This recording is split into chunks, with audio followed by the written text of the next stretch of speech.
ప్రార్థన చేసుకుందాం. ప్రార్థన. పరిశుద్ధుడా, మీకు వందనాలు, స్తోత్రాలు చెల్లించుకుంటున్నాను ప్రభువా. ఇదిగో నాయన తండ్రి, ఈ మధ్యాహ్న సమయంలో కొన్ని మాటలు, శ్రేష్టమైన మాటలు నీ బిడ్డలతో మాట్లాడడానికి నాకు ఇచ్చిన ఈ అవకాశాన్ని బట్టి మీకు వందనాలు, స్తోత్రాలు.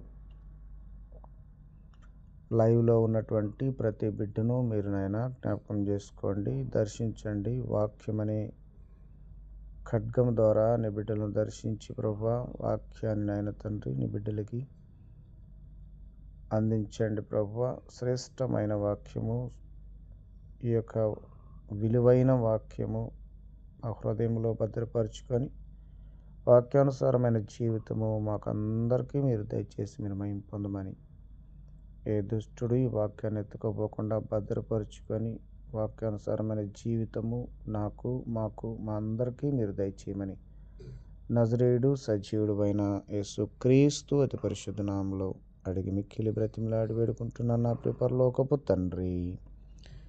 ఆమేన్, ఆమేన్. ఓకే, ఈరోజు మీ అందరికి ఇష్టమైన మాట, మీకు అందరికీ చాలా ఇష్టమైంది, చాలా చాలా చాలా అంటే చాలా ఇష్టమైంది అన్నమాట. ఈ గ్రూపులో ఉన్న మీకే కాదు కానీ ఈ ప్రపంచంలో ఉన్న జనాలందరికీ కూడా ఇష్టమైన మాట. మీరందరూ అనుకుంటుంటారు ఏంటి ఆ మాట అని. చెప్తాను, ఖచ్చితంగా చెప్తాను. చెప్పడానికే వచ్చాను నేను. దేవునికి స్తోత్రము. అది ఏమి మాట అంటే నాలుక. హల్లెలూయా చెప్పండి. నాలుక. ఏమండి, నాలుక చాలా ఇష్టం కదా మనకు.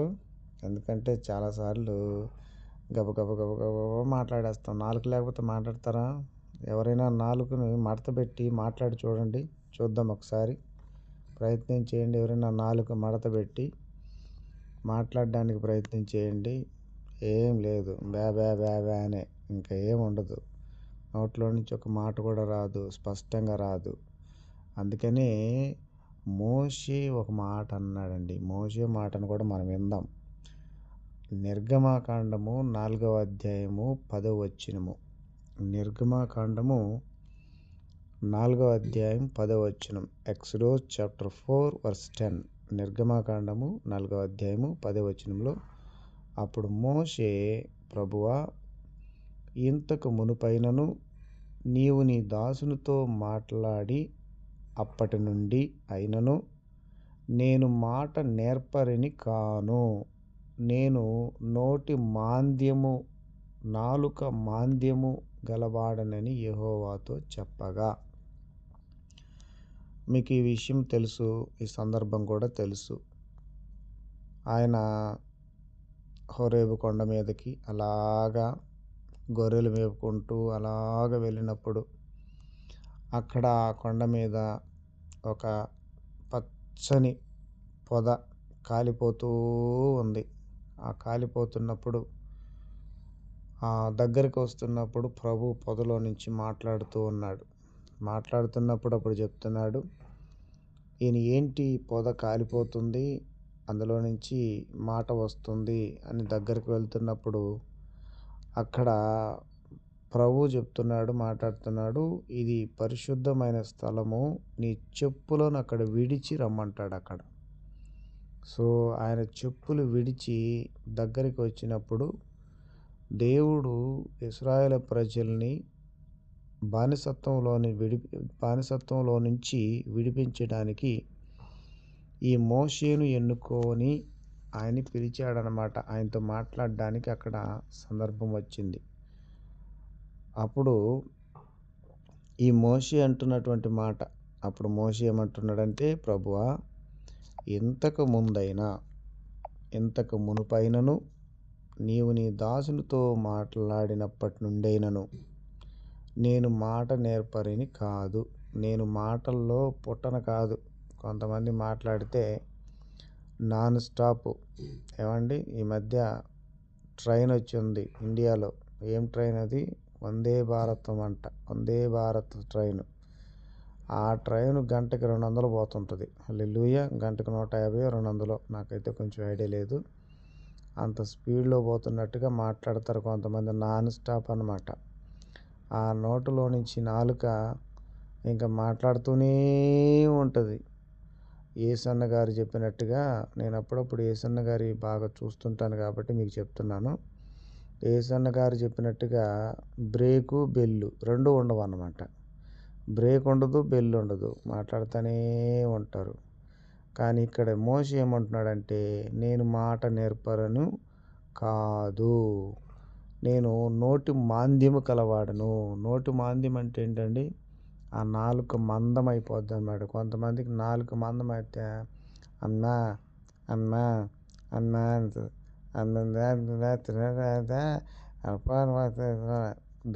దయచేసి నన్ను క్షమించండి. నేను జస్ట్ ఎగ్జాంపుల్ కోసం ఈ మాట చెప్పాను కానీ ఎవరిని ఎక్కిరించలేదండి. నోటి మాంద్యము అంటే ఇలా ఉంటుందని మీకు చూపించాను అంతే. జస్ట్ వినిపించాను. దేవునికి స్తోత్రము. కాబట్టి నోటి మాంద్యం అన్నాడు కదా ఇక్కడ మోషే.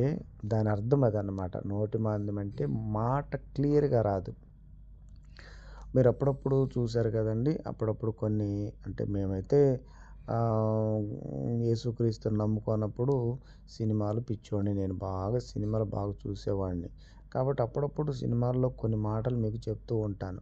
కొంతమందికి అది పలకదు. చూసారు కదా! సినిమాల్లో అట్ట పెడతారు మీకు. ఎందుకంటే కామెడీ కోసం నవ్వేదానికి. అది అల్లరితో కూడిన ఆటపాటలు కాబట్టి మనకు దేవుడికి ఇష్టం లేదది. నేను జస్ట్ మీకు అర్థమయ్యేదానికి ఈ విషయాలు చెప్తున్నాను నేను.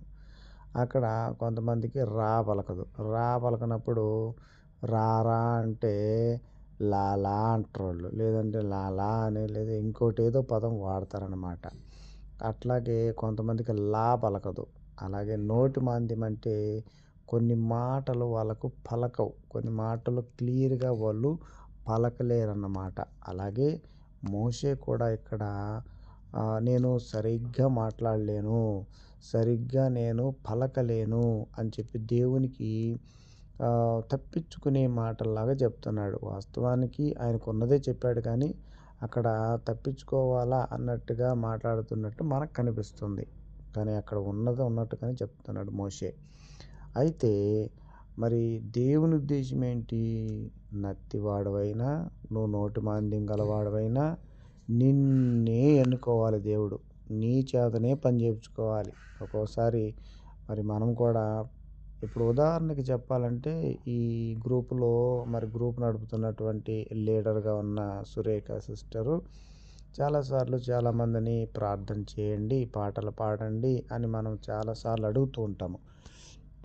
అడిగినప్పుడు వాళ్ళు ఏం చేస్తారంటే, మాకు ప్రార్థన రాదు అంటారు. మాకు పాటలు పాడడం రాదు అంటారు. కొంతమంది అంటే వాళ్ళకి నిజంగానే రాకే అంటారు. కానీ తప్పించుకోవాలని అంటారు. అంటే రానప్పుడు మనం ప్రయత్నం చేసే అంటే వాళ్ళ మనసు ఉండదు వాళ్ళకి. మనం ప్రయత్నం చేయాలి. చేస్తే వస్తుందనే మనసు ఉండదు. ఇంక పూర్తిగా తప్పించుకుంటారు. కాబట్టి ఈరోజు మనం ప్రార్థన అని చాలాసార్లు అడుగుతున్నప్పుడు వాళ్ళు అలా చెప్తున్నారు కదా! మరి ఈరోజు మరి కృష్ణ బ్రదరు దేవునికి స్తోత్రం కలుగునుగాక. ఇన్ని రోజులు ప్రార్థన చేయమంటే లేదు, లేదు, లేదు, లేదు అనేవాడు. ఈరోజు ఆయనే అడిగి ప్రార్థన చేశాడు. మనందరికి కూడా సంతోషంగా ఉంది కదండీ! మన సహోదరుల్లో ఒక సహోదరి కానీ, ఒక సహోదరుడు కానీ కొంచెం ఏదైనా కూడా మంచి పని చేసినప్పుడు, మంచి ఆలోచన కలిగినప్పుడు మనందరికీ సంతోషము. దేవునికి స్తోత్రం కలుగునుగాక. అలాగా ఈయన తప్పించుకునే మార్గమేమో చేస్తున్నట్టున్నాడు. అందుకనే ఏమంటాడంటే, నేను నోటి మాంద్యము గలవాడను. నా నాలుక మందంగా ఉంది. కాబట్టి నేను ఏమి మాట్లాడలేను అంటున్నాడు. తర్వాత దేవుడు సరే నువ్వు ఇలాగ సాకుచేపు తప్పించుకుంటావు నాకు తెలుసు. అందుకనే మీ అన్న అహరోన్ని నీతో పంపిస్తాను. నీకు ఇబ్బంది ఏం లేదు అని అక్కడ చెప్పినట్టుగా మనం చూస్తున్నాము. హల్లెలూయా! దేవునికి మహిమ కలుగునుగాక. ఉన్నారండి? వింటున్నారు కదా?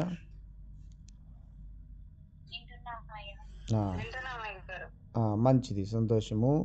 యోబు గ్రంథము 20వ అధ్యాయము 12వ వచనము. యోబు గ్రంథము 20వ అధ్యాయం 12వ వచనంలో చెడుతనము వారి నోటికి తీయగా ఉండెను, వారు నాలుక క్రింద దాన్ని దాచిపెట్టెదరు. ఎప్పుడైనా చెడు మాటలు పలుకుతారు కదా! అందుకే మొదటగా నేను ఈ మాట మీకు చెప్పాను. ఈరోజు చెప్పబోయే మాట మీ అందరికి ఇష్టమని. చాలామందికి చాలా ఇష్టం అన్నమాట ఈ నాలుకంటే. ఎందుకంటే ఈ నాలుకే కదా ప్రపంచాలను కూడా నాశనం చేసేది. ఏమండి, పొరపాటున ఒక తిట్టు నువ్వు ఎవరినన్నా పక్కన తిట్టావనుకోండి, పొరపాటున కావచ్చు, అది కావాలని కావచ్చు, ఏమైనా ఆ నోట్లో నుంచే మాటను బట్టి, ఆ నోట్లో నుంచి వచ్చే మాటను బట్టి ఆటోమేటిక్గా ఏమైపోతుంది, జగడం వస్తుంది. ఆటోమేటిక్గా అక్కడ ప్రశాంతమైన వాతావరణము గందరగోళం అయిపోద్ది. కాబట్టి ఈ నాలుక చెడుతనము వారి నోటికి తియ్యగా ఉంటుందంట. ఈ చెడు పలికే వాళ్ళు, చెడు మాట్లాడేవాళ్ళు, వాళ్ళ నాలుక వాళ్ళకి ఆనందంగా ఉంటుంది, సంతోషంగా ఉంటుంది. కొంతమంది గురించే మాట్లాడుతున్నాను నేను, అందరి గురించి కాదండి. కొంతమందికి రోజుకు ఒక్కరితో అయినా కూడా జగడం పెట్టుకోకుండా వాళ్ళు ప్రశాంతంగా నిద్రపోలేరు. వాళ్ళకి నిద్ర రాదు కూడా. అయ్యో, ఈరోజు ఎవరితో గొడవ పెట్టుకోలేదే, అసలు ఈరోజు ఎవరితో ప్రశాంతంగా ఉండొచ్చానంటే వాళ్ళకి నిద్ర రాదనమాట. రోజంతా ఆలోచిస్తుంటారు. ఈరోజు ఎందుకు ఒక్కరితో కూడా గొడవ పెట్టుకోలేదు, ఒక్కరిని కూడా ఏం అనలేదు అని వాళ్ళకి దిగులు పుడుతుంది. కొంతమందికి ధనం లేదని దిగులు, భార్య మాట్లాడలేదని దిగులు, భర్త మాట్లాడలేదని దిగులు. కొంతమందికి కొన్ని రకాల దిగులుంటే ఏమండి, కొంతమందికి కొన్ని రకాల దిగులుంటే వీళ్ళకి మాత్రం ఏం దిగులు ఉంటుందంటే, ఎవరిని ఏం అనలేదే మనము, ఈరోజు ఎవరికి జుట్లు ముడి పెట్టలేదే అని కొంచెం దిగులు పడేవాళ్ళు ఉంటారు. అందుకేనంట వాళ్ళకు చెడుతనము, వాళ్ళ మాట చెడుగా ఉండేదానికి వాళ్ళకి చాలా తీయగా ఉంటుందంట, సంతోషంగా ఉంటుంది వాళ్ళకని ఇక్కడ మాట చెప్పబడుతూ ఉంది. హల్లెలూయా. మనము ఇంకా కొన్ని మాటలు కింద చూస్తే చూడండి. కీర్తన గ్రంథము 5వ అధ్యాయము 9వ వచనము. కీర్తనలు 5వ అధ్యాయం 9వ వచనంలో, వారి నోటి యథార్థత లేదు, వారి అంతరంగము నాశనకరమైన గుంట, వారి కంఠము తెరచిన సమాధి, వారి నాలుకతో ఇచ్చకములాడుదురు. చూడండి, ఇందాక ఆ మాట చెప్పాను కదా నేను. ఎవరైతే చెడుతనం ఆలోచిస్తారో, ఎవరైతే చెడు ఆలోచనలు కలిగి ఉంటారో వాళ్ళ గురించి మాట్లాడుతున్నటువంటి మాట. వాళ్ళ నోటిలో వచ్చే మాట ఏది కూడా యథార్థంగా ఉండదు. కొంతమంది మనకు తెలుసు కదండి, నోరు ఊపితే కంపు, ఏమంటే అన్ని అబద్ధాలే, నోటుకొస్తే అబద్ధాలు, పొద్దున్నుంచి సాయంకాలం వరకు వాళ్ళు చెప్పేటి అన్నీ అబద్ధాలే అనమాట. అవతల వాళ్ళని కొంతమంది భలే ఈజీగా నమ్మించేస్తారండి. ఏదన్నా వాళ్ళు చెప్పారనుకో, అబ్బో, అది ఏమంటారండి, ఏ సిమెంట్ అంటారు, ఏదో ఒకటిలే సిమెంటు, భారత్ సిమెంట్ అనుకుందాం, లేకపోతే జువారీ సిమెంట్ అనుకుందాం. ఆ సిమెంట్తో గోడ కడితే ఎంత శుభ్రంగా ఉంటుందో అట్లా నమ్మించేస్తారు వీళ్ళు. కానీ ఆ నోట్లో నుంచి వచ్చే మాట ఎలాంటిదంట, వాళ్ళ మాట అంతా కూడా యథార్థంగా ఉండదు, వాళ్ళ యథార్థత ఉండదు, అందులో నీతి ఉండదు, అందులో నిజం ఉండదు, ఏముండదు. ఇది కొంతమంది గురించి చెప్తున్నటువంటి మాట అండి. బిడ్డలు ఇక్కడ ఉండేవాళ్ళు కాదు, కానీ మంచోళ్ళు ఇక్కడ ఉండేవాళ్ళందరూ కూడా, వింటున్న వాళ్ళందరూ కూడా మంచోళ్ళు, దేవునికి స్తోత్రము. అయితే కొంతమంది గురించి ఇలా ఉంటుందని దేవుని లేఖనాలు రాయబడ్డాయి కాబట్టి మీకు జ్ఞాపకం చేస్తున్నాను. వారి నోట యథార్థత లేదు, వాళ్ళ అంతరంగంలో నాశనకరమైన గుంట ఉంటుందంట.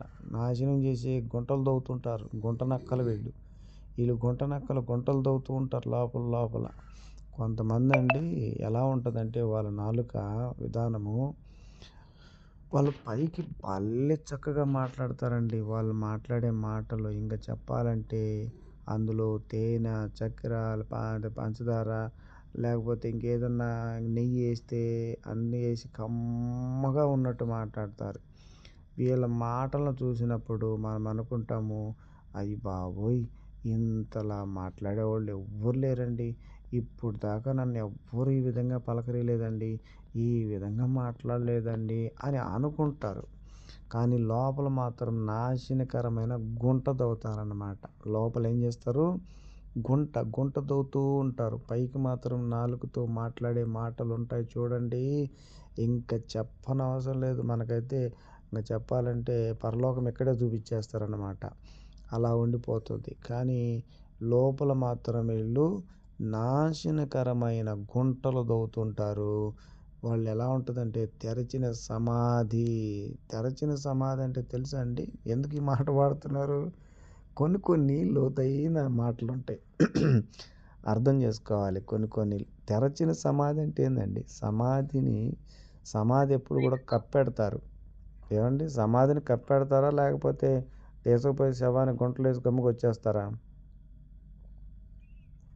చెప్పాలి మీరు. శవాన్ని శవాన్ని తీసుకెళ్ళి దేవునికి స్తోత్రం. అంటే తెరచిన సమాధి అని ఎందుకు మాట్లాడారంటే వీళ్ళ నాలుక ఎలా ఉంటుందంటే తెరచిన సమాధిలాగా ఉంటుంది. అంటే కంపు కొడుతుంటుందని అర్థం. అది అర్థం వచ్చేదానికి మీలాంటి వాళ్ళకి అర్థమయ్యేదానికి నాలాంటి వాడికి అర్థమయ్యేదానికి రాయించారు ఇక్కడ మాటలు. అంటే మనము కొంచెము బుర్ర తక్కువలం కదండి, మనకు కొంచెం అర్థం కాదు కదా వెంటనే. అందుకనే దేవుడు మనలాంటి వాళ్ళకి క్లియర్గా అర్థం కావడానికి ఆయన ఏం చెప్పాడంటే తెరచిన సమాధి. అట్లాంటి నాలుగుతో ఉంటారంట వాళ్ళు. అలాంటి నాలుగుతో ఇచ్చములాడుదురు.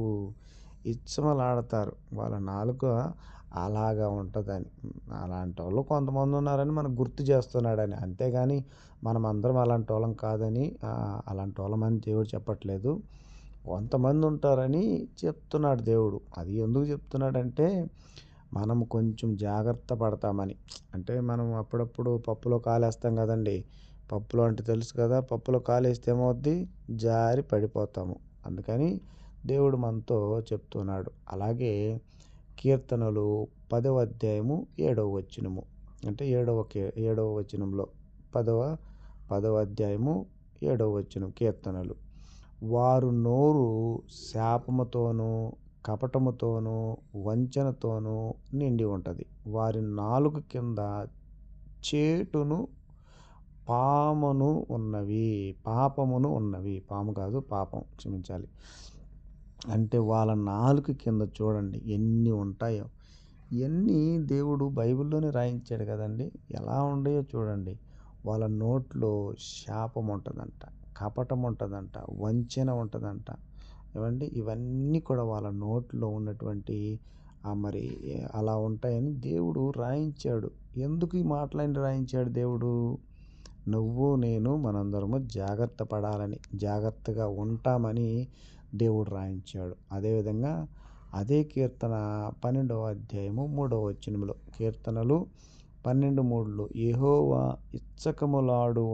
ఇచ్చకములాడు పెదవులన్నిటినీ బెంకములాడు నాలుకలన్నిటినీ ఇప్పుడు ఏం చేస్తాడు యెహోవా? ఏం చేస్తాడంటండి? కోసి పడేస్తాడంట. దేవునికి స్తోత్రం. ఏంటండి ఈ మాట విన్నప్పుడు దేవుడేనా ఈ మాట మాట్లాడేది? ఒకసారి మనం ఆలోచన చేస్తాం. కనికరాపూర్ణుడు ఆయన. మరి ఎంత కనికరం గల్లోడైనా దేవుడు దయగలిగినవాడైనా ప్రేమ కలిగినటువంటి వాడైనా కూడా మరి ఆయన పనికిమాలిన మాటలు మాట్లాడినప్పుడు పనికిమాలిన బెంకములాడే మాటలు, ఏమండి, ఇచ్చకములాడే మాటలు మాట్లాడితే ఏం చేస్తాడంట? యెహోవా నాలుకను కోసివేస్తాడంట. కోసివేయును అని ఉంది. కోసివేయును. ఇది నా మాట కాదండి. దేవునికి స్తోత్రం. నన్ను తప్పుగా అనుకునేవాళ్ళు ఇవన్నీ బైబిల్లో మాటలే మీకు చెప్తున్నాను. ఎందుకంటే దేవుడు చెప్పమన్నాడు కాబట్టి మీకు చెప్తున్నాను. మళ్ళీ నన్ను తిట్టుకునేవాళ్ళు ఎట్టు చేస్తాడు అటు చేస్తాడని.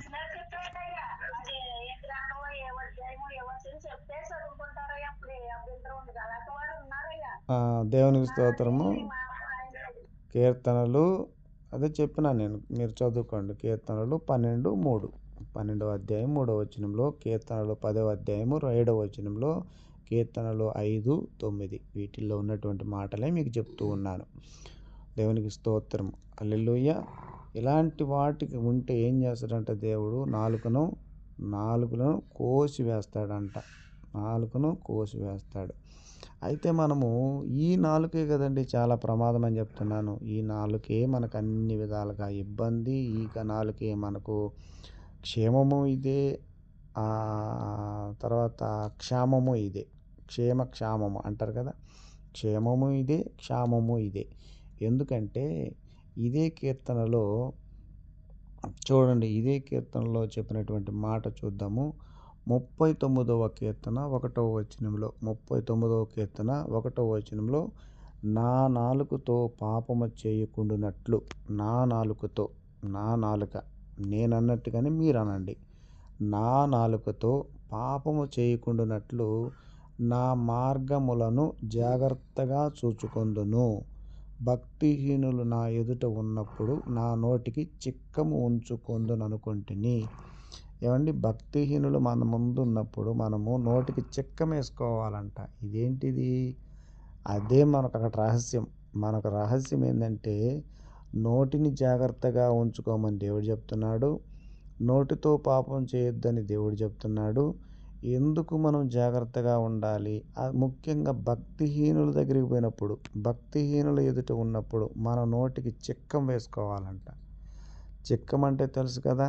అదే ఉదాహరణ చెప్పాలంటే మీరు అప్పుడప్పుడు మాస్కులు పెట్టుకుంటారు కదండి మూతికి, అది అన్నమాట చిక్కం అంటే. మామూలుగా అయితే ఇది ఎద్దులకు పెడతారు. మామూలుగా ఎద్దులు ఉంటాయి కదా, దున్నుతూ ఉంటాయి, లేకపోతే నూరుస్తూ ఉంటాయి. అట్టేటప్పుడు చిక్కాలు పెడతాయి. ఎందుకంటే తింటా ఉంటే పని ఎప్పుడు చేస్తుందని. కానీ దేవుడు చెప్పాడు, నూర్చెడు ఎద్దుకు చిక్కం పెట్టొద్దు అన్నాడు. అది దున్నుతూనే ఉంటుంది, చేస్తూనే ఉంటుంది. చిక్కం పెట్టొద్దని చెప్పి దేవుని లేఖనాలు చెప్పాయి. ఇప్పుడు ఆ చిక్కం గురించి మనకొద్దు, మీకు అర్థమయ్యేదానికి చిక్కం చెప్పాను. చిక్కము అంటే ఏంటి? ఇక్కడ చిక్కము అంటే మనము ఎప్పుడైనా భక్తిహీనుల దగ్గరికి వెళ్ళినప్పుడు లొడలొడ వాగేయకూడదు, లొడలొడ మాట్లాడకూడదు. అర్థమైందండి? మీకు అర్థమైంది అనుకుంటా. లొడ మాట్లాడకూడదు. వాళ్ళతో ఎక్కువగా మనం వాదించకూడదు. ఎందుకు వాదించకూడదు? మనం వాదించామంటే వాళ్ళు ఏం చేస్తారు? మనం వాదించినామంటే ఇంకా వాదనలోకి వెళ్ళిపోతారు, ఇంకా వాదిస్తారు, మనల్ని ఇంకా డబల్గా వాదిస్తారు. కాబట్టి మనం వాదన అనేది ఎవరి దగ్గర చేయకూడదు? భక్తిహీనుల దగ్గర అస్సలు చేయకూడదు. భక్తిహీనుల దగ్గర మనం వాదన చేయకూడదని దేవుడు ఇక్కడ మాట్లాడుతూ ఉన్నాడు. దేవునికి స్తోత్రం. మనం ఏం పెట్టుకోవాలంట? చిక్కం పెట్టుకోవాలంట. ఏమండి, సంతోషం కదా. దేవునికి స్తోత్రం. ఇప్పుడు మనం కొన్ని సామెతల్లోకి పోయి చూద్దాం. అంటే ఇవన్నీ ఈ బాగానే ఉన్నాయి, కానీ సామెతల్లో కొన్ని ఉంటాయి కదా, సామెతల్లో కొన్ని చూద్దాం. సామెతల్లో చూడండి, నాలుక గురించి చెప్పినటువంటి మాట. ఇప్పుడు సామెతలు 10వ అధ్యాయం 20వ వచనంలో, నీతిమంతుని నాలుక ప్రశస్తమైన వెండి వంటిది. ప్రశస్తమైన వెండి అంటే వెండిలో మేలు రకమైన ఉంటాయి కదండి, అదన్నమాట దేవుడు చెప్పేది. ప్రశస్తమైన అంటే మేలు రకమైనటువంటి వెండి. నీతిమంతుని యొక్క నాలుక. నీతిమంతుడు నాలుక అంటే ఏంటి? నీతిమంతుడు ఎలా మాట్లాడతాడండి? ఎట్టబడితే అటు మాట్లాడడం నీతిమంతుడు.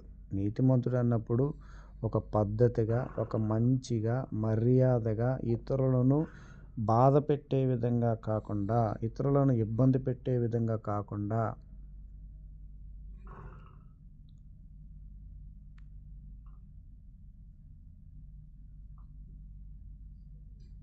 దేవునికి స్తోత్రం కలుగును గాక. హల్లెలూయా. ఇతరులను బాధ పెట్టక, ఇతరులను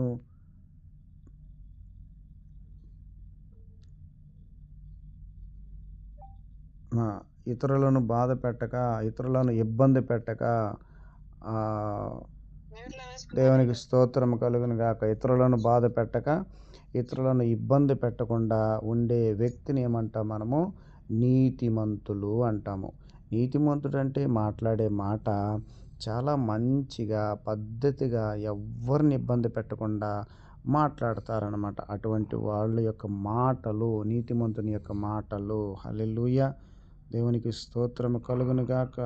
మీరందరూ కూడా ఏంటండి, ఆ వాక్యానికి కలపండి అమ్మా, కలపండి. ఎవరన్నా ఉంటే కలపండి. దేవునికి స్తోత్రం. యేసు రక్తమే జయం. కాబట్టి ఇక్కడ చూడండి, నీతిమంతుని యొక్క నాలుక ప్రశస్తమైన వెండి వంటిది, భక్తిహీనుల ఆలోచన పనికి మాలినది. భక్తిహీనుల యొక్క ఆలోచన ఎలా ఉంటుందంట? పనికి మాలినటువంటి వారిగా ఉంటుందని ఇక్కడ నాలుక ద్వారా దేవుడు మనతో మాట్లాడుతూ ఉన్నాడు. దేవునికి స్తోత్రం కలుగును గాక. ఇప్పుడు మనం పోల్చుకుంటాం ఒక్కోసారి. సామెతలు 28:23లో, సామెతలు 28:23, నాలుకతో ఇచ్చకములాడు వానికంటే నరులను గద్దించువాడు తుదకు ఎక్కువ దయ పొందుతాడంట. ఎక్కువ దయ ఎవరు పొందుతాడు? ఏమండి? గద్దించే వాళ్ళంట. ఎవరిని గద్దించాలి? నరులను. నరులని అంటే ఎవరు? మాట వినే వాళ్ళనే గద్దించాలి, వినని వాళ్ళని కాదు. ఏమండి? ఇచ్చకములాడే వాళ్ళని గద్దిస్తే వాడు మనకు బుద్ధి చెప్తాడు, ఇంకా ఎక్కువ చెప్తాడు. కాబట్టి ఇచ్చకములాడే వాళ్ళని గద్దించొద్దు కానీ, నరులు ఎవరైతే మాట వినేవాళ్ళు ఉంటారో వాళ్ళని కానీ గద్దించినట్లయితే తుదకు మనము దయ పొందుతాం. వాళ్ళు ఏమంటారు? వెంటనే వాళ్ళు వచ్చి, అయ్యా మీ వల్లేనయ్యా, మీరు మాట చెప్పారు, మీరు మంచి మాట చెప్పారు, మీ వల్లే మేము ఇలాగా మీ వల్లే మేము మంచి మార్గంలో పోతున్నాము అని వాళ్ళు ఇవన్నీ మన గురించి చెప్తున్నప్పుడు అంటే మనం దేవుని దగ్గర దయ పొందుకుంటాము. హల్లెలూయా! దేవునికి స్తోత్రం కలుగును గాక. కాబట్టి ఈ నాలుక అనే దాంతో మనం చాలా జాగ్రత్తగా ఉండాలి. నాలుకను మనము అదుపులో పెట్టుకున్నట్లయితే ఆశీర్వాదాలన్నీ మనకే ఉంటాయి. అందుకే నీతిమంతుని యొక్క నాలుక ప్రశస్తమైన వెండి వంటిది. అదే కదా సామెతలు 10:20లో చెప్పబడింది. వెండి వంటిది. భక్తిహీనుడి యొక్క ఆలోచన పనికి మాలినది. అదే 10వ అధ్యాయము 31వ వచనంలో నీతిమంతుని యొక్క నోరు జ్ఞానోపదేశమును పలుకును, మూర్ఖపు మాటలు పలుకు నాలుక పెరికి వేయబడును. ఈ నాలుకతో చాలా డేంజర్ అండి, చాలా ఇబ్బంది. అసలు నీతిమంతుడు మాట్లాడే మాటల గురించి దేవుడు చెప్తున్నాడు. జ్ఞానోపదేశం అంట, జ్ఞానము కలిగినటువంటి మాటలు వస్తాయి నీతిమంతుని యొక్క నోట నుంచి. అదే మూర్ఖుడు మాట్లాడితే ప్రతిదానికి అడ్డమే, ప్రతిదానికి వాదనలే, ప్రతిదానికి నువ్వు ఎడ్డమంటే వాళ్ళు తెడ్డమంటారు అనమాట. నువ్వు తూర్పు అంటే వాడు పడవడు అంటాడు. లేదు నువ్వు అవును అంటే వాడు కాదు అంటాడు అనమాట. మూర్ఖుడు ఎప్పుడు మూర్ఖంగానే మాట్లాడతాడు. నువ్వు అవునంటే వాడు కాదు అంటాడు. నువ్వు పో అంటే నేను పోను అంటాడు అనమాట. వాడు మూర్ఖుడు కాబట్టి వాడి ఆలోచనలు, వాడి మాటలు, వాడి తీరు ఎలా ఉంటాయంటే అన్నీ వ్యతిరేకంగానే ఉంటాయి. అందుకే నీతిమంతుని యొక్క నోరు జ్ఞానోపదేశమును పలుకును. అదే నీతి కలిగినటువంటి వ్యక్తి వాడి ఆలోచనలు హోందాగా ఉంటాయి, మాటలు కూడా. ఏమండి? హోందా తత్వం అంటే నువ్వు 4 షర్ట్లు వేసి 4 కోట్లు వేసి ఏమండి జుట్టంతా చింపిరి జుట్టులాగా పైకి దూతారు. ఈ మధ్యకాలంలో పైకి దూతారట. ఏదో కోడికి బొచ్చు పైకి లేచినట్టు పైకి లేచి ఉంటుంది అనమాట. అట్లా లేచి ఏమండి నువ్వు భయంకరమైన బట్టి అదే చెప్పాను కదా, 4 కోట్లు వేసి నువ్వు టై కట్టుకొని, అది కాదు హోందాతనం అంటే. హోందాతనం అంటే నీ నోటిలో నుంచి వచ్చే ప్రతి మాట కూడా మర్యాదగా ఉండాలి, నీతికరమైనటువంటి మాటగా ఉండాలి. అది హోందాతనము. కొంతమంది మాట్లాడితే చూడండి చాలా హోందాగా మాట్లాడతారు తెలుసండి. హోందాతనం అంటే అక్కడ వస్తుంది. హోందాతనం అంటే మాటలాడే మాటల్లోనే హోందాతనం ఉంటుంది. మాట్లాడేటప్పుడు ఆ నాలుకతో మనం మాట్లాడేటప్పుడు హోందాగా ఉంటుంది. ప్రతి మాట కూడా జాగ్రత్తగా మాట్లాడాలి. దేవుడు మీకే కాదండి, నాకు కూడా నేర్పిస్తుంటాడు. అంటే మీరు పర్ఫెక్టా అండి అని మీరు క్వశ్చన్లు వేయచ్చు. నేను పర్ఫెక్ట్ అని నేను ఎప్పుడు చెప్పను. ఈ వాక్యము నాకు కూడా అంటే 2 అంచుల ఖడ్గం కదండి ఇది. నాకు కొడతా ఉంటుంది, మిమ్మల్ని కొడతా ఉంటుంది. ఆ వాక్యము ద్వారా ఖడ్గం అనేది మిమ్మల్ని నన్ను కూడా కొడుతుంటుంది. కాబట్టి నాలుకతో మనము చాలా జాగ్రత్తగా ఉండాలనేది. అదే సామెతలు 15:2లో 15వ అధ్యాయం 2లో జ్ఞానుల నాలుక మనోహరమైన జ్ఞానాంశములు పలుకును, బుద్ధిహీనుడి యొక్క నోరు మూఢ వాక్యములు కుమ్మరించును. జ్ఞానం అంటే ఎక్కడి నుంచి వస్తుందండి? జ్ఞానులు అంటే వాళ్ళకి ఏమన్నా సపరేట్ క్వాలిఫికేషన్ ఉంటుందా? జ్ఞానులు అంటే వాళ్ళు ఏమన్నా సపరేట్గా కనిపిస్తుంటారా? లేదు. జ్ఞానులు అంటే మాట్లాడే మాటలోనే వీళ్ళు చాలా జ్ఞానవంతుడు, వీళ్ళు చాలా మంచి వాళ్ళు అంటారు. ఇప్పుడు మనం ఉదాహరణకి చెప్పాలంటే మన సొలొమోన్ రాజు. ఈ సొలొమోన్ రాజే కదా ఇది రాసింది. ఈ సామెతలు రాసింది ఎవరు? సొలొమోన్ రాజు. ఆయన జ్ఞానవంతుడు అని పేరు ఆయనకి. ఆయన జ్ఞానవంతుడు అని పేరు ఎలా వచ్చింది? ఆయన జ్ఞానం అని చెప్పేసి ఏమైనా ఒక ఒక ఒక ఏమన్నా బోర్డు పెట్టుకొని తిరిగాడా ఆయన? ఆయన జ్ఞానవంతుడు, జ్ఞానం కలిగిన వాడని చెప్పేసి ఎలా తెలిసిందంటే, ఒక ఇద్దరు స్త్రీలు వచ్చినప్పుడు, ఆ ఇద్దరు చాలా జగడంతో వచ్చారు. వాళ్ళిద్దరూ కొట్లాడుకుంటూ వచ్చారు. అక్కడికొచ్చినప్పుడు చాలా తెలివిగా, జ్ఞానంగా సమాధానం చెప్పాడు కదండీ! ఒక బిడ్డని తీసుకొని, నా బిడ్డంటే నా బిడ్డ, నా బిడ్డంటే నా బిడ్డ. ఇద్దరు కొట్లాడుకుంటున్నారు. వాస్తవానికేంటి, ఇద్దరికీ చెరొక బిడ్డ ఉన్నింది. ఒక బిడ్డేమో ఆ పనికిమాలిన తల్లి ఏం చేసింది, కాలేసింది ఆ బిడ్డ మీద. గొంతు మీద ఏసేసింది రాత్రి పనుకోగానే. గొంతు మీద ఏయగానే ఆ బిడ్డ చనిపోయాడు. ఏవండీ చనిపోయింది. అది ఆమె ఎట్ట తల్లి పనికిమాలిందే కాబట్టి ఏం చేసింది, వెంటనే చనిపోయిన బిడ్డేమో ఇంకొక ఆమె దగ్గరికి పండబెట్టేసింది. ఆమె కాడ బతికున్న బిడ్డనేమో ఈమె తెచ్చేసుకునింది. పొద్దున లోపల చూస్తే ఏమో బిడ్డలు మారిపోయి ఉండారు. ఇది సమస్య అన్నమాట. ఇప్పుడు చనిపోయిన బిడ్డనేమో పడేశారు. బతికున్న బిడ్డ కోసం కొట్లాడుకుంటున్నారు. నా బిడ్డంటే నా బిడ్డంటే. ఈ పనికిమాలిన తల్లి అని చెప్పాను కదా! ఈ పనికిమాలిన తల్లి తీసుకొని ఆ బిడ్డను దొంగిలించుకొని నా బిడ్డ అంటది. ఏవండీ ఇది పెద్ద కొంచెం కఠినమైనటువంటి సమస్యే కదా!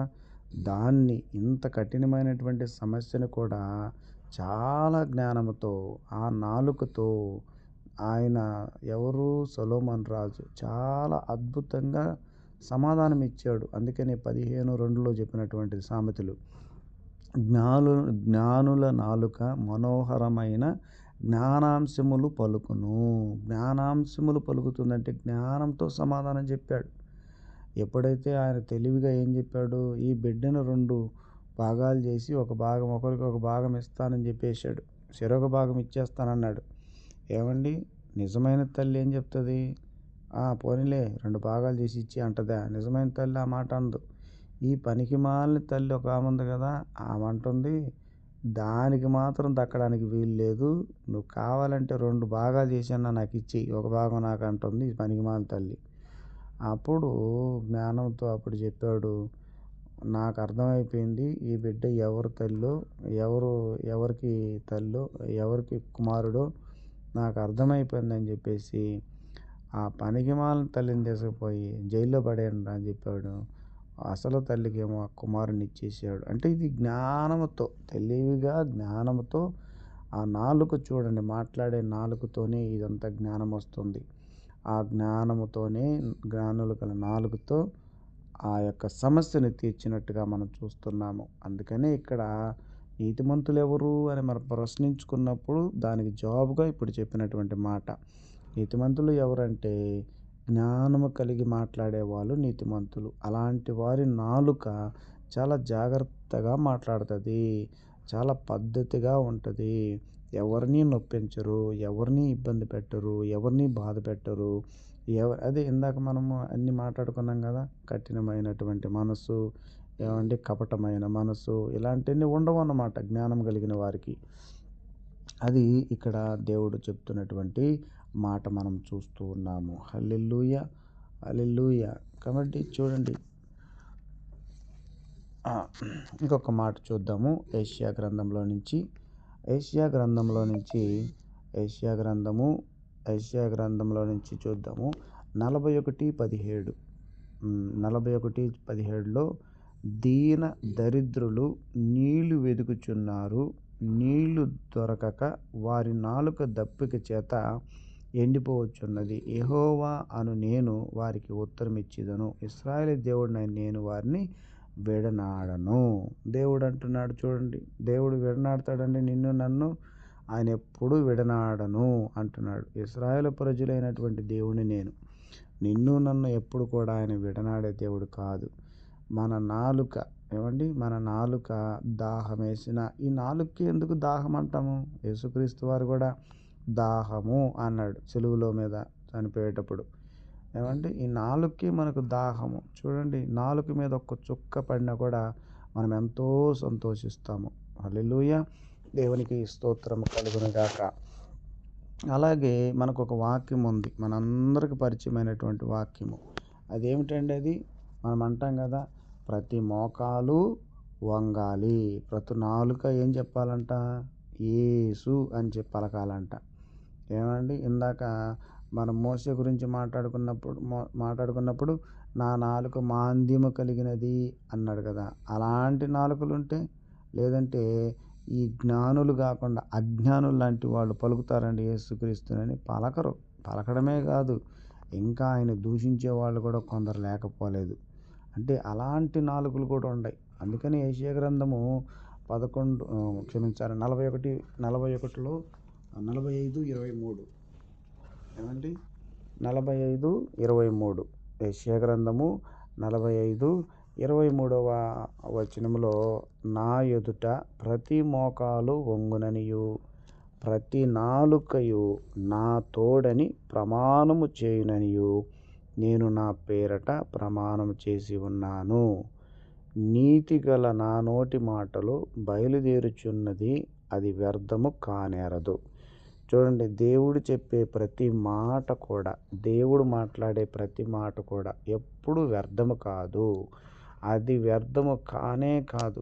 ఆయన చెప్పిన మాటలు, ఇది ఎప్పుడు చెప్పాడండి? ఎప్పుడో 2000 క్రితము, 2000 సంవత్సరములు, ఇంచుమించుగా చెప్పాలంటే 3000 సంవత్సరాల క్రితము చెప్పినటువంటి మాటలు ఇది. మరి అప్పుడు మాటలు ఇప్పుడు కూడా 3000 సంవత్సరాల క్రితం చెప్పిన మాటలు ఇప్పటికి కూడా అవి వ్యర్థం కాలేదు.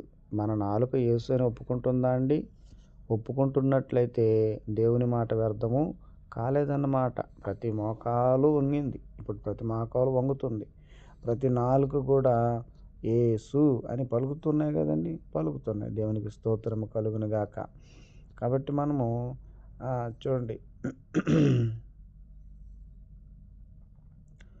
కాబట్టి మనం గమనించండి, ఇలాంటి నాలుక మనం ఎప్పుడు కూడా పలకాలని దేవుడు ఇక్కడ మాట్లాడుతూ ఉన్నాడు. హల్లెలూయా. ఇంకొక మాట చూసుకొని మనం ముందుకు వెళ్ళి ముగించేద్దాం. ఇంకొక 5 నిమిషాలు ముగిస్తానండి. మీకు ఇంకొక మాట చూపించాలని నేను ఆశపడుతున్నాను. అది ఏమిటంటే, మన మన ఫ్రెండ్ ఒక ఆయన ఉన్నాడు. ఆయన మన ఫ్రెండ్ కదండి. ఏం పేరు ఆయన పేరు? ఏం పేరంటే, హల్లెలూయా, ఏం పేరండి? లాజరు. ఇంకొక ఆయన పేరు ఉంటాడు. ఏం పేరండి ఆయన పేరు? ధనవంతుడు కదండి. ధనవంతుడు, లాజరు. ఏమండి, అక్కడ చూడండి, ఒక చిన్న ఏలుతో అయినా నా నాలుక మీద నీళ్లు కొంచెం వేసినా చాలు అంటాడు. ఈ వచనాన్ని చూపిస్తాను, ఒకసారి చదువుదాం. లూకాసు వార్త 16:24 లూకాసు వార్త 16:24 తండ్రివైన అబ్రహామా, నా యందు కనికరపడి తన వ్రేలి కొనను నీళ్లలో ముంచి నా నాలుకను చల్లార్చుటకు లాజరును పంపుము. నేను ఈ అగ్నిజ్వాలలో యాతన పడుచున్నానని కేకలు వేసి చెప్పెను. ఏమండి, ఈ ధనవంతుడు, ఆడి పేరు రాయలేదు, కేవలం ధనవంతుడని రాశారు. కానీ లాజరు అనే ఒక భిక్షగాడు, చెప్పాలంటే వాడు దరిద్రుడు అయినప్పటికి కూడా అబ్రహాము రొమ్మున ఆనుకొని ఉన్నాడు. అయితే ఈ ధనవంతుడు ఎక్కడున్నాడు? ఆ అగ్నిజ్వాలల్లో కాలిపోతూ ఉన్నాడు. కాలిపోతూ అబ్రహాము కనిపించాడు ఈ ధనవంతుడికి. అబ్రహాము కనిపిస్తే అబ్రహాము రొమ్మున ఆనుకొని మరి లాజరు కూడా కనిపించాడు. ఎందుకు ఈ లాజరును చూశాడంటే, ఒకప్పుడు ఈ ధనవంతుడు ఇంటి బయటే ఆడ కింద కూర్చొని అడుక్కుంటుంటే ఒకరోజు కూడా ఒక రొట్టె ముక్క ఇయ్యలేదన్నమాట. అవన్నీ గమనించి వీడేంటి ఈ రొట్టె ముక్కలు ఏరుకుంటా ఇక్కడ కూర్చొని ఉన్నాడు, వీడేమో అబ్రహాము రొమ్మున ఆనుకొని ఉన్నాడు, నేనేమో ఈ నరకంలో యాతన పడుతున్నాను అని చెప్పేసి అబ్రహామును రికమెండేషన్ చేస్తున్నాడు. అబ్రహామా, ఇదిగో కొంచెం సహాయం చేయమని ఆ యొక్క లాజరుతో చెప్పయ్యా, ఆ లాజరుతో కొంచెం చెప్పయ్యా, కొంచెం ఒక్క చుక్క నీరు నా నాలుక మీద. ఏమండి, ఆడ అగ్గి ఆరదు పురుగు చావదు అని రాసింది కదా బైబిల్లో. అగ్గి ఆరనటువంటిది, పురుగు చావనటువంటి ఆ అగ్నిలో వీళ్ళందరూ కూడా మసిలిపోతూ ఆడ కాలిపోతుంటే దాంట్లో ఒక చుక్క నాలుక మీద నాలుక మీద ఒక్క చుక్క నువ్వు నీళ్లు పోసినంత మాత్రాన చల్లారిపోద్దా అండి? హ్మ్. దేవుడు ఇచ్చితే కనికరపడితే ఒక్క చుక్క దేవుడిచ్చినా కూడా అతను అక్కడి నుంచి అగ్నిలో నుంచి లాగేసి బయటికి వేయగలుగుతాడు. దేవునికుంది ఆ శక్తి. ఈ లాజరు ఒక చుక్క వేసినంత కానీ భ్రమ అక్కడ. ఏంటంటే ఆ చుక్క నీళ్ళేస్తేనా నేనేమన్నా కొంచెమన్నా ఇదవుతానని ఒక భ్రమతో అక్కడున్నట్టుగా మనం చూస్తూ ఉన్నాము. హల్లెలూయా! దేవునికి స్తోత్రం కలుగును గాక. కాబట్టి ఇక్కడ ఈ సందర్భం ఎందుకు చెప్పానంటే కొంచెం గమనించండి. ఈ నాలుక చాలా డేంజరు. ఈ నాలుక చాలా డేంజరు. ఇలాంటి నాలుకతో ఉంటే ఆ ధనవంతుడు ఆ యొక్క అగ్నిలో ఉన్నట్టుగానే మనల్ని కూడా తీసుకెళ్ళి ఏం చేస్తాడు? అగ్నిలో వేసేస్తాడు. ఆ నరకములో వేసేస్తాడు. కాబట్టి మనము నాలుకను జాగ్రత్తగా ఉంచుదాం. ప్రతి ఒక్కరికి సమాధానంగా ఉండేటట్లుగా, ప్రతి ఒక్కరికి సంతోషకరంగా ఉండేటట్లుగా మాట్లాడి వారందరిని మనము మెప్పించే విధంగా ఉందాము. హల్లెలూయా! ఇందాక మనం యెషయా గ్రంథంలో చెప్పుకున్నట్టుగానే ఇక్కడ ఫిలిప్పీయులకు రాసిన పత్రిక ఉంటుంది చూడండి. 2:11లో ప్రతివాని నాలుకయు తండ్రైన దేవుని మహిమార్థమై యేసుక్రీస్తు ప్రభువని ఒప్పుకొనున్నట్లును దేవుడు ఆయనను అధికముగా హెచ్చించి ప్రతి నామమునకు పైనామమును ఆయనకు అనుగ్రహించును. హల్లెలూయా! దేవునికి స్తోత్రం కలుగును గాక. కాబట్టి ప్రియులారా గమనించండి. ఇక్కడ మనము అందరం కూడా గమనించినటువంటి మాట ఏందంటే నాలుక. ఈ నాలుక చాలా జాగ్రత్తగా మనం ఉంచుకోవాలి. ఈ నాలుకతోనే ప్రపంచాలు నాశనమయ్యేది. ఈ నాలుకతోనే ప్రపంచాలంతా కూడా బాగుపడేది, వర్ధిల్లేది కూడా. కాబట్టి దేవుని మాట, దేవునిని మనం స్తుతిస్తున్నాం కాబట్టి ఆ నోటితోనే మనము పనికిమాలిన మాటలు మాట్లాడకూడదు. అదే దేవుడు చెప్పాడు కొన్ని మాటలు. సరసోక్తులైన, అల్లరితో కూడిన ఆటపాటలైన, మన బూతులైనా ఇలాంటి ఏవి కూడా మన నాలుకతో మాట్లాడొద్దని దేవుడు హెచ్చరిస్తున్నాడు. ఈ కొద్ది మాటలు దేవుడు దీవించి ఆశీర్వదించును గాక. ఆమేన్. ఆమేన్. ఆమేన్. ఆమేన్. అందరికీ వందనాలు, శుభములు. మీరు ప్రేరేపణ కలిగిన వారు ఒకరు ప్రార్థన చేయండి. ప్రార్థన.